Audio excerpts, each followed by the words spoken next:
Hello, hello, hello. So we have the pleasure of getting the bar open soon. So we recognize that with the last panel. And it's been a long day, I'm sure, but hopefully one of learning. What makes this panel different is that in all the others, there were largely PR people talking to PR people. The intent of this session was to try and get an outside-in view of how our profession is perceived by others. And who are those wonderful others that we have? We have on my extreme left, there, as you know, Deepak Ajwani. He is the editor of economictimes.com. And I had the pleasure of speaking to him earlier this year, where I was on a mission to find out what is different about the world of digital, and I hope he will share some of those learnings with all of you today on how the online world is shifted and what we as PR people need to do differently when dealing with the media. We then have Ratna Viswanathan, who's the CEO of Reach to Teach, and I'll tell you a little bit more about her in a minute. And then on my right, Satwinder Singh, who's a partner with Vaish Associates. So let me spend a minute getting y'all to know a little bit about these wonderful people on stage. So Deepak started off with the Digit magazine. So he's worked in print, and he's also had a taste of TV with Tech Tree TV. And then he went all into what we call pure digital first approach when he joined Forbes in 2008. He came on board with ET in 2016, and when he joined the digital reach, if I remember right, Deepak was about 12 million when you came on in 2016, and today it's blown past the 60 million mark, and in 5 years, that's an incredible growth. So lots to learn from this journey for us as PR practitioners on how we need to adapt and reinvent ourselves. Ratna brings in 21 years of work with the Government of India as a career civil servant of the Indian Accounts and Audit Service with the Comptroller and Auditor General of India. She was also seconded to the Ministry of Defense for 6 years and to the public broadcaster Prasar Bharati. And in her new avatar in the not-for-profit arena, she's been at the helm of Oxfam India and VSO India, and now, as I mentioned, the CEO of Reach to Teach, and has much to teach us on how we can do PR differently for the social impact sector. And Satwinder heads the corporate law practice in Delhi for Vaish Associates. He's worked across all sorts of corporate and commercial laws, including inbound, outbound investments, corporate restructuring, JVs, private equity transactions, and public issues. So with the three of them, we have a representation of many, many audiences that we as PR people deal with. So the fourth and the fifth estate is represented by Deepak in the various avatars that he has played. Ratna brings in the world of government and the exciting world of ESG and social impact. And Satwinder, the complex world of regulation. And we, PR people, are in the center or the vortex of, or the intersection of many of these forces when it comes to shaping and protecting reputation. So that's the context of the outside-in view. And I'm going to open this discussion up by asking Ratna first. Ratna, what does a PR person, all of us sitting in this room, need to learn or maybe unlearn when it comes to behavior change communication working in the social impact arena?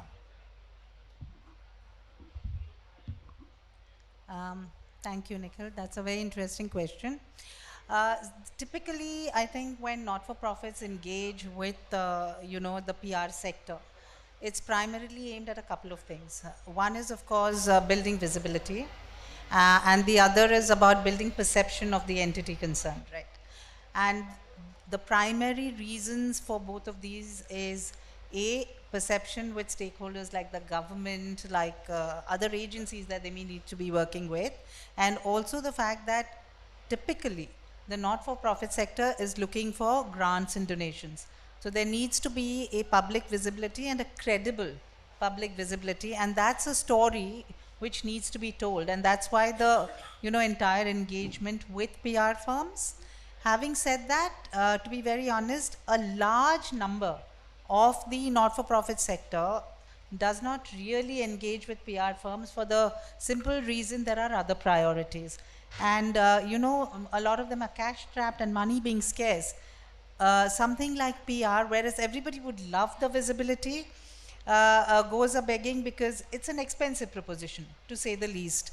And sometimes I think it's a great idea if PR firms also started looking at, a social impact wing that would work with the really small NGOs who don't have either the resources or the wherewithal, to reach out to PR, but have wonderful stories to tell. And if you look at it from a human interest perspective, these are stories that can evoke a lot of interest.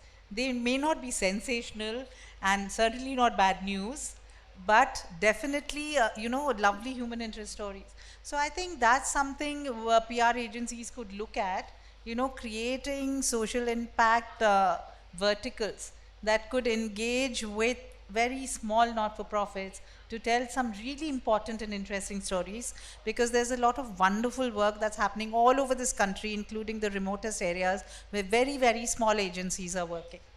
So I think that's one. And I think the second thing about, PR is that usually it's a start and stop story, right? You engage PR for a particular, what should I say, a particular piece, and that's where it stops. And in my opinion, I think PR needs to be more 360 degrees and be more involved with the organization beyond just the perception building and the image building, and try to actually understand the ethos and what makes organizations run. And today, because it's a commercial engagement, that doesn't happen. Thank you. Thank you. So, in service of society, truly, and therefore a nice idea for all of us to think about, and an ongoing effort rather than a start and stop approach. So thank you for that. So Deepak, can I bring you in again, similar kind of question? Think of us as the class of 2022, 23, trying to figure out how we need to engage better, more meaningfully with impact, with media as a stakeholder. What does this class need to know? Thank you. Two requests. Can you raise the volume of this? Because there's a lot of back chatter which makes it difficult to hear even Ratna. Can you just raise the volume or the speaker volume here so that we could hear each other?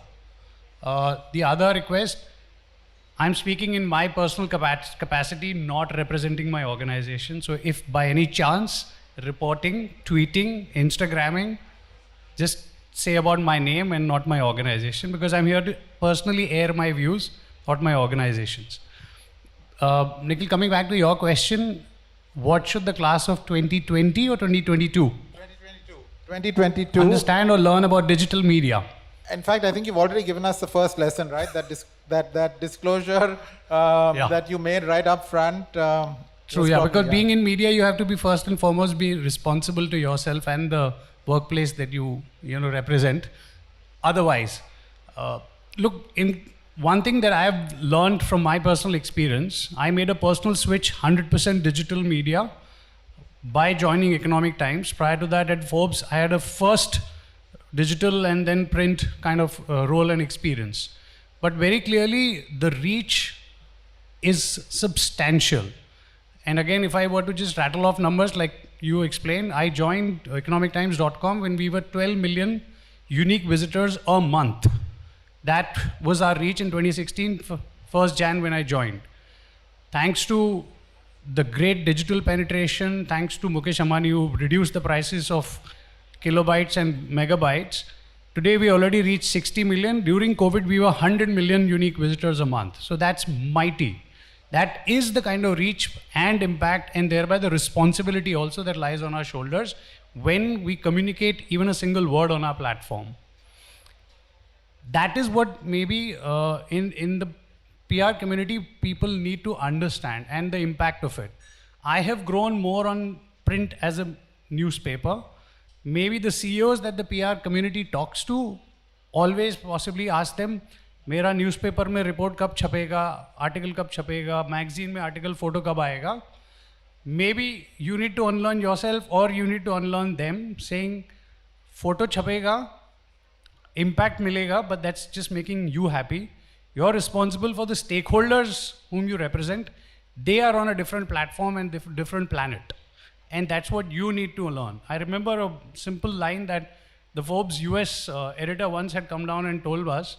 He said, you know, it's funny when I go and meet a CEO, he tells me, you know what, now that you've done my interview and Forbes magazine will publish something, my mom will be happy.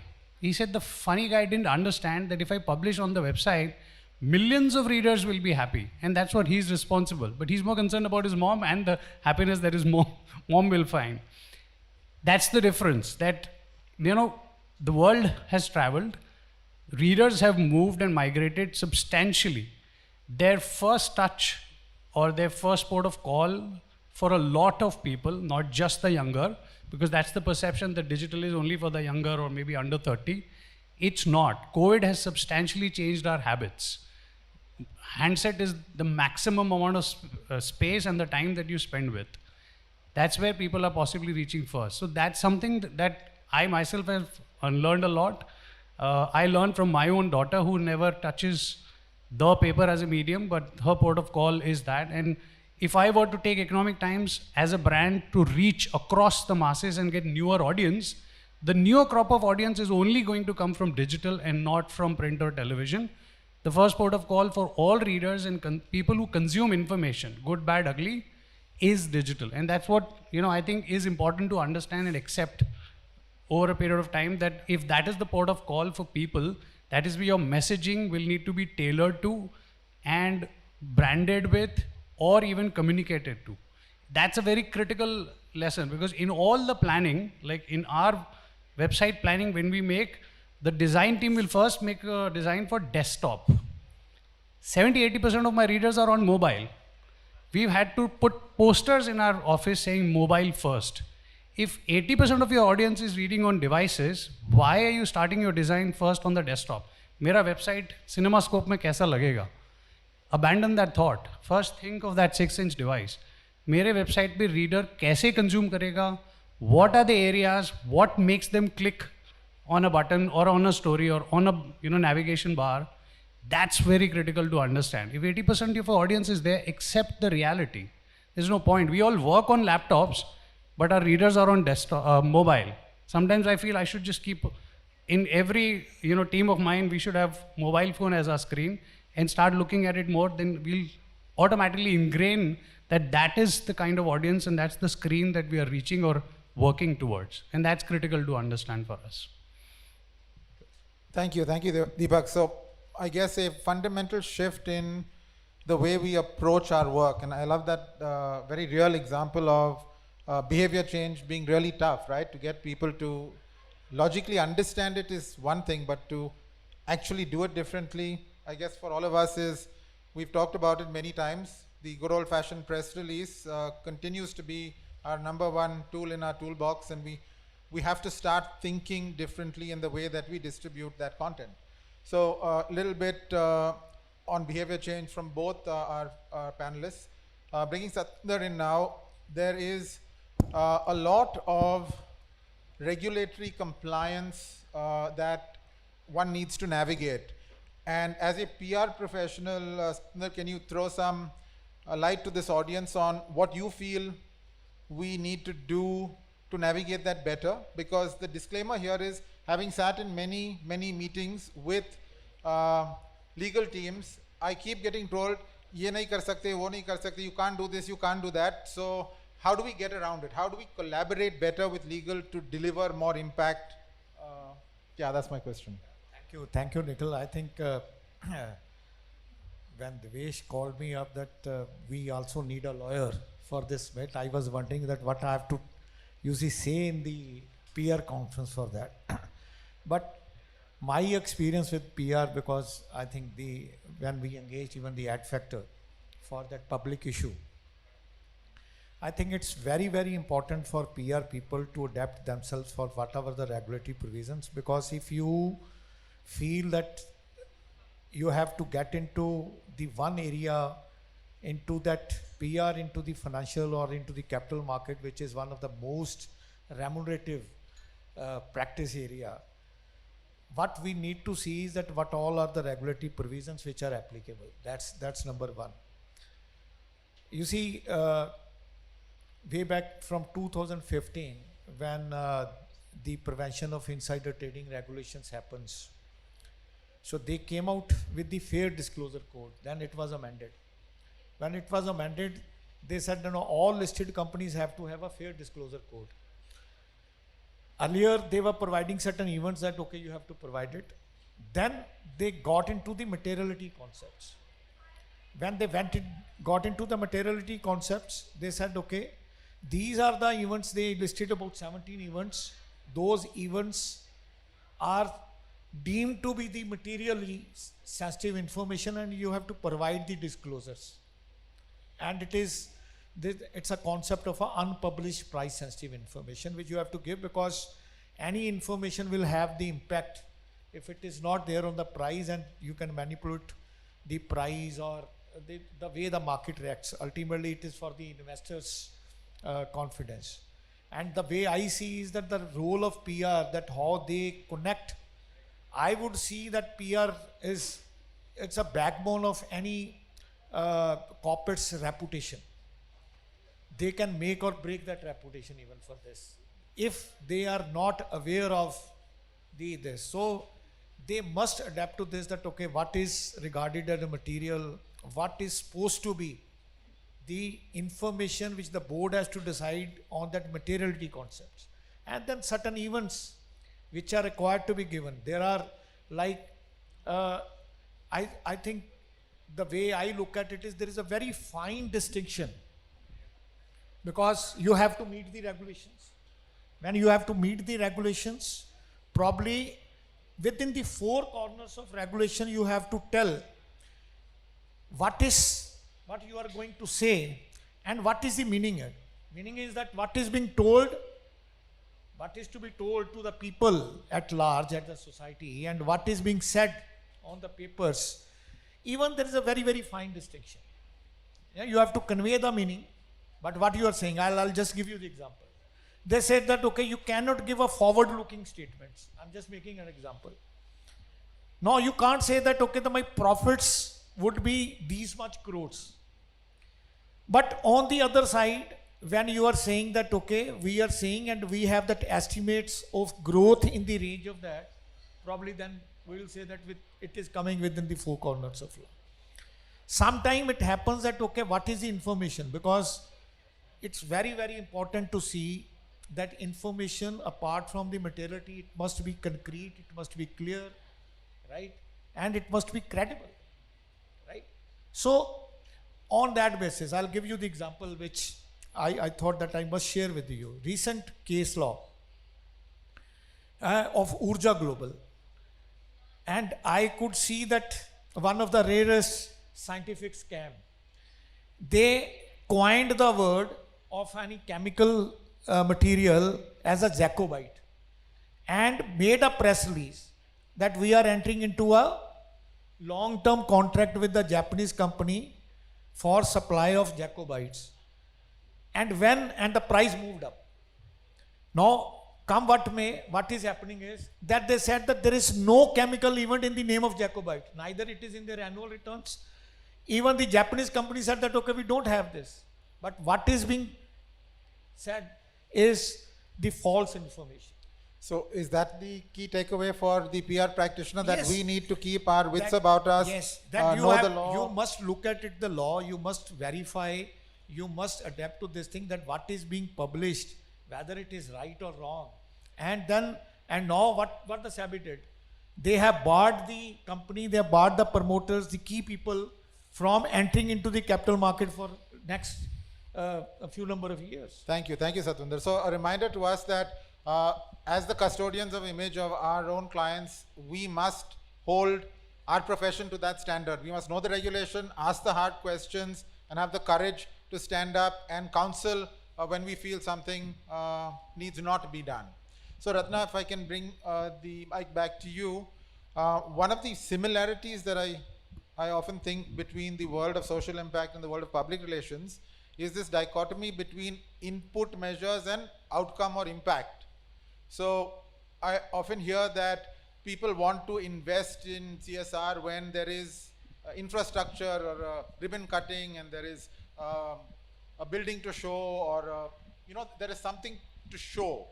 But the real work often is about capacity building, training, and there's no ribbon to cut there, right? There's no glory to be had there.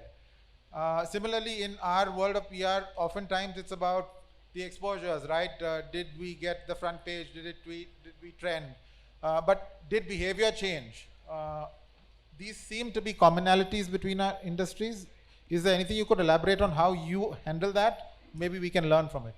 So, typically with the development sector, you have this whole thing around MEL. MEL is monitoring, evaluation, and learning, right? And the assumption is that MEL is specific to the development sector. And so typically it's something that nobody else talks about. But if you look at the principle of it, it's basically embedding impact parameters into any kind of work that you're doing, so that you are concurrently getting a sense of where it's heading, right? It's not just quantitative impact. It goes beyond that. And usually what happens is, instead of starting out with something and then looking for impact, define impact and work backwards. And you probably are going to see the result that you wanted. On the other hand, if you start and then go, looking for impact, it might be going in a different direction. And so one is not really aware of it. So for me, I think something like monitoring evaluation is cross-sectoral. And although today it's specifically used by the development sector, in terms of the principles around it, I think that's something that can be used by all industry to look at impact and, to look at it top down rather than, starting with the program and going towards the impact. So that's something I think that's really critical and is cross-cutting. Thanks. Wonderful, thank you. So that's a new acronym I learned. I shall read up more about MEL. Deepak, since we're on acronyms, one of my favorite is KISS. The most known word, KISS, is about keep it simple, stupid, and of course in communication that works. But the KISS I'm going to go with is an acronym for keep, improve, start, stop. So what should we as PR practitioners in dealing with media keep doing, improve, start, and stop? Keep okay. Keep doing the good work that you believe in, and not just what your client believes in, because it's important. Look, for any, not just PR professional, for any professional, if you are dealing with someone, if you earn enough trust, then you will build the confidence to tell the person what is right and wrong. For any PR professional, it's important to understand that the company or the CEO or the promoter has, engaged with you because you're the eyes and ears where his eyes and ears cannot reach. So make sure that you've earned enough trust so that you can keep, flowing back the information as honestly as possible, saying, hey, this is where it's going wrong. If you don't have the courage or the temerity to go back and tell the promoter, this is where things are going wrong and we need to work at it, then you're not being able to do your job. But yes, it takes a lot of courage and trust building to begin with, to be able to give back the accurate or the correct information to do that. Improve. One thing that I'll tell you, the only thing that I feel whenever I get a press release or a pitch note or a call, improve your own reading. There's no other way to understand how media works or how, journalists respond. If you understand more about your domain and you understand about the person you're talking to, then you'll be far more articulate in what you're trying to pitch. My WhatsApp status very clearly says, do not WhatsApp me, SMS if it's urgent, or mail me. For the simple reason, and to some, I'm sorry to say, even in Adfactors, when they've messaged me, I've said, look, I'm not your buddy. I cannot respond to your WhatsApp. If all your press releases are going to come on WhatsApp, when am I going to have time to respond to my wife, to my kid, or to my colleague? It's not possible. So understand who you're talking to and what mode of communication they will accept or would trust you more with. it's very important to understand. Look, for a journalist, I'll give you my perspective because that's what I've been called for. I get 300 mails and maybe 200 out of them are press releases. Even I have the responsibility to sift through what is relevant for my reader because that's my stakeholder. You're the great source, valuable information that you're sending me 200 pieces of information. I have to sift through. Maybe 30, 40 or 80 of them are valid or relevant for the reader that I cater to. There is one thing that I have noticed in press releases, now they are articulated in a form and manner that it's like a perfect article written. आपको मेहनत नहीं करनी है, हमारा article जैसा लिखा हुआ press release है बस आप छाप दो. The mail comes, then a call comes. Some kid, somebody is deployed, mail भेजने का, फोन करने का, पूछने का सर प्रेस रिलीज मिला है आप छाप रहे हो कि नहीं छाप रहे हो. I think we need to do away with those practices. Because I have a responsibility towards my reader while you have been deployed to just do a call center service. Don't do that. Some people might just not be happy with it or might get angry कि यार तुमने भेजा है उसका मतलब मुझे छापना ज़रूरी तो नहीं है ना. Let me at least read. Many times 6:01 the mail comes and 6:02 the call comes. Press release भेजा है आपने क्या करना है बता देंगे. 10 minutes later छापा कि नहीं छापा. अरे give me a break and a breath, right? So coming back, improve your understanding of the person you're engaging with or the domain. I get calls saying, you know, food and service में ये हो रहा है आप छाप दो. But have you even done research? What do I write on? Or who am I in the organization? So I mean, improve your understanding of domain, people you talk to, or you know, at least the experts you talk to. You can't call a telecom journalist and you know pitch a food and service story or a pitch, right? You need to understand some basic of understanding. That's what knowledge management bulletins, I'm sure, which a lot of professional agencies train and guide at least at the early stage. What was the other? KI and then the? Keep, improve, start, stop. Start.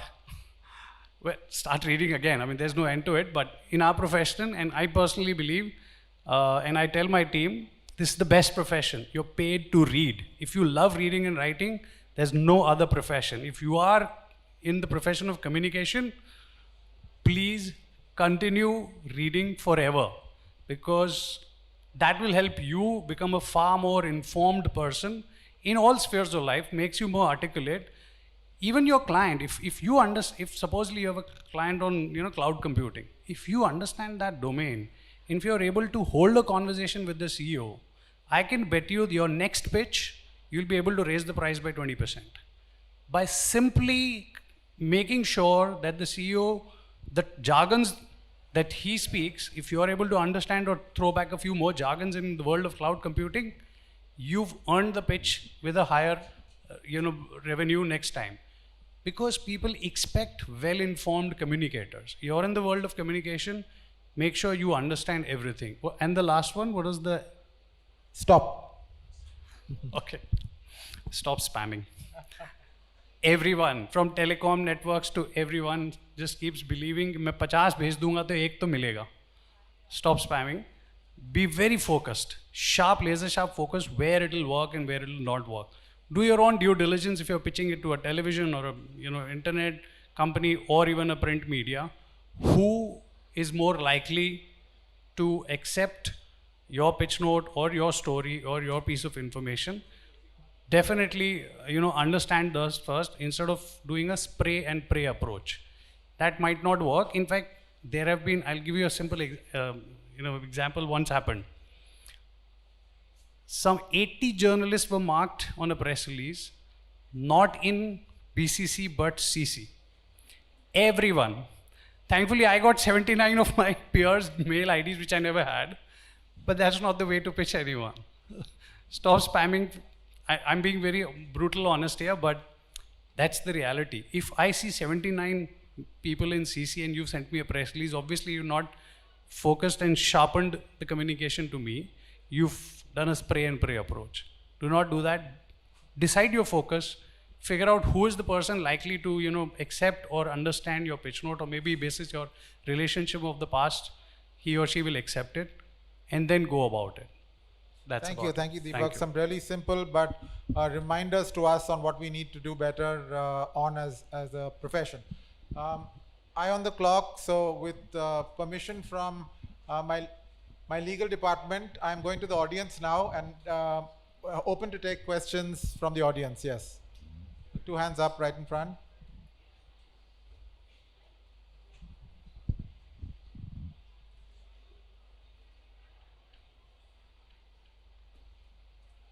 Deepak, might sound like sabotage because I'm a PR professional. And time and again we've heard today from journalists that, we are spamming you. Our agencies are spamming you. They are under the pressure pump to spam all of you. I won't tell you my name. That's unfair. You know my name, you reveal yours then. So I just tweeted on to you. So you can see that I'm Anandita. I'm from NetApp, a technology company.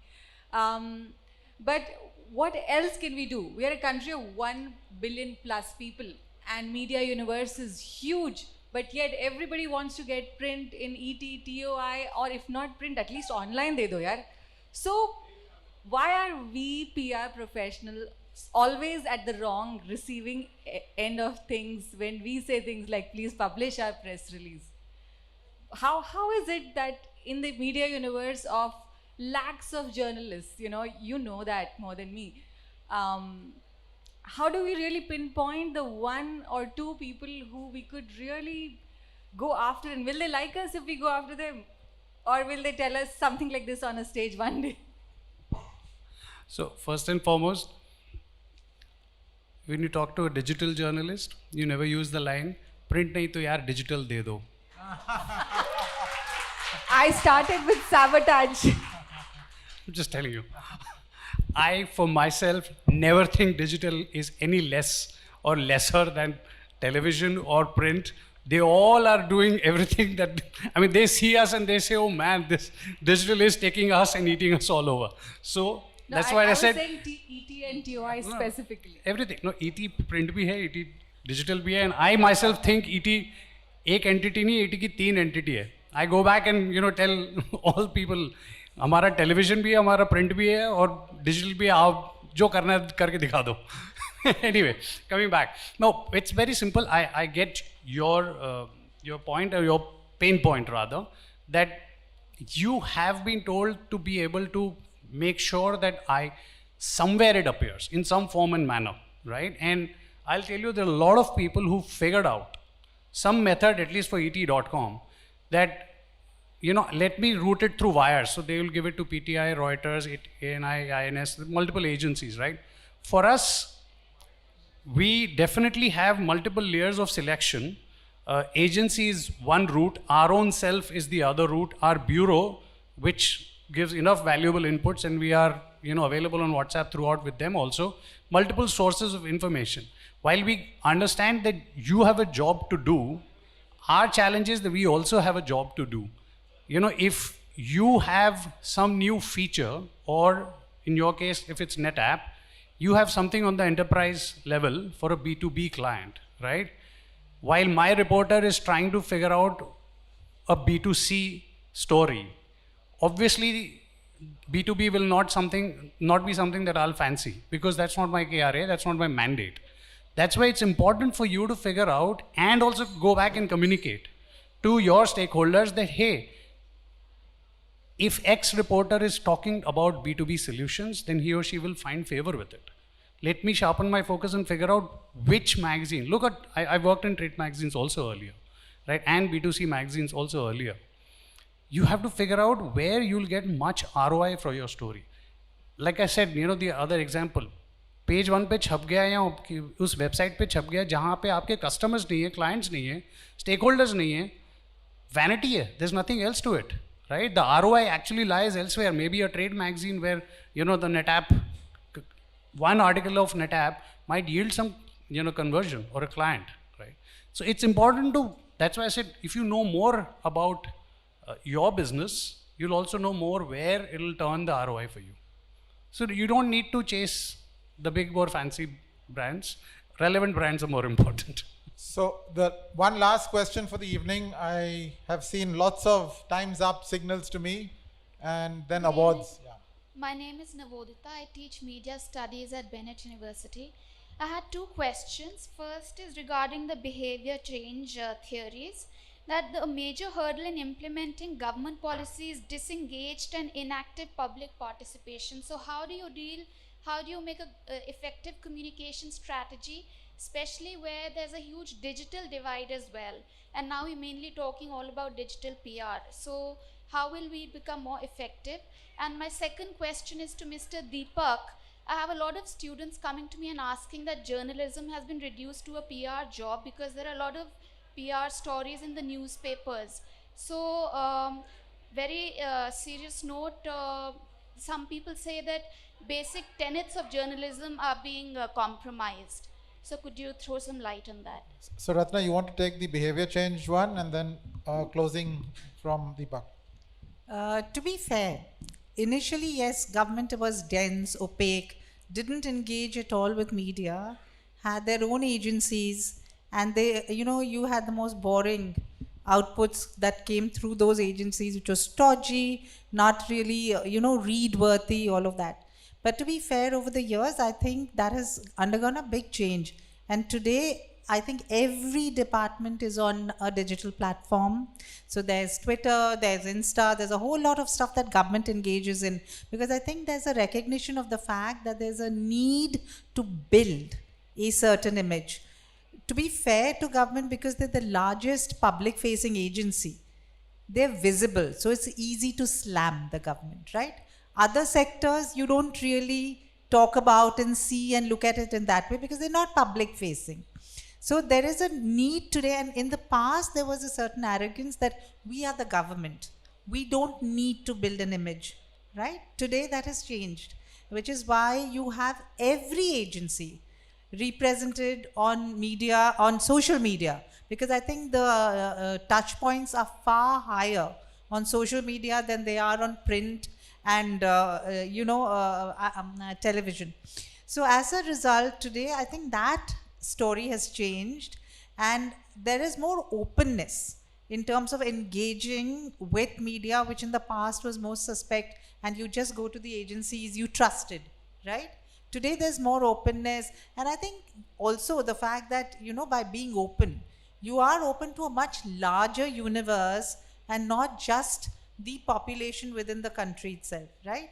Which is where you also want to be seen. You want to be seen on global platforms. You want to be perceived in a particular way. So I think the fact that, your question about government would need a reset in the way there is a perception around them. And I think it is a far more approachable entity today, especially as far as media is concerned, because even for the government now, they realize image building is very important. Thank you. So last minute, Deepak, and then we wrap. Yeah. So it's actually sad that, students of yours have this impression, but I wouldn't say it's not unfounded. They would have experienced it, and that's why they've, come to at it. But that also means that, and I'll say for myself at least, that we journalists haven't done a great job at it, that they've formed this perception, and that also means that the PR fraternity has had its way, that it's become PR journalism, if that's what your kids are talking about. But the fact remains that in this world where information comes in multiple forms and manner, yes, it's getting more increasingly difficult to, cut the wheat from the chaff. I will tell you from my personal experience, 10 years ago or even 15 years ago, it was easy for me to just SMS, I wouldn't say WhatsApp back then, or call a CEO and say, can I get an interview, or go and meet people. Right now, the way corporate communications in PR also function is that they actually have a clear guideline. You will not talk to anyone in the media unless you're media trained, media guided, where you've been told what to say, what not to say. There are SEBI guidelines that, we've heard here. You can't make forward-looking statements. It's getting increasingly difficult. But I also believe with so much of digital media in play, you have to figure out ways and means to still build your sources and get your information. Twitter is one method. Insta and WhatsApp chats are the other method. You have to work harder. There's no other way at it. And if, the kids of today have come to realize or accept or even understand this, then we journalists have to do a far better job at changing that perception. Thank you, Deepak. So on that note, I'll end by saying my favorite definition of public relations is PR is doing good and then getting credit for it. And as practitioners here, we owe it to ourselves to be the author of action, to get companies to do the right things, to do good things. The attention will automatically follow. So on that optimistic note, may the best people win, and looking forward to a lovely evening of awards. Thank you, Deepak, and I'm sorry, Mr. Legal Department, for not giving you the second question, but I really appreciate your presence over here. Thank you, Satwinder. Bye. Thank you so much, panelists.